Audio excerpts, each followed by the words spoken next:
Hello friend, welcome to quick review of Samandar નામનું એક Gujarati movie આવવાનું છે અને આ મૂવીનું ટ્રેલર તમે જ્યારે જોશો તો ત્યારે તમને એવું લાગશે કે તમે આ મૂવી બોલિવૂડમાં ક્યાંક ને ક્યાંક જોઈ છે. તો once upon a time in Mumbai જેવું સિમિલર બેકગ્રાઉન્ડ અને એવું બધું તમને લાગશે, કેમ કે એમાં પણ સમંદરને લઈને સ્ટોરી હતી અને આમાં પણ સમંદરને લઈને સ્ટોરી છે.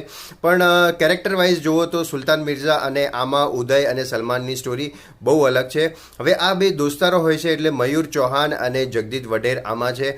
ડાયરેક્શન જે છે એ ખૂબ સરસ લાગી રહ્યું છે. વિશાલજીએ બહુ સારું ડાયરેક્શન કર્યું છે એવું અત્યારે એક્સપેક્ટેશન છે. હવે મૂવીમાં તો અલગ જ રીતે જોવા મળશે.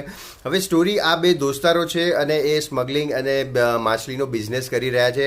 એમાંથી એ લોકો ગેંગસ્ટર બને છે અને ગેંગસ્ટરમાંથી એમના વચ્ચે પણ તણાવ આવે છે અને એના ઉપર આખી જે સ્ટોરી છે એ દેખાડવામાં આવશે.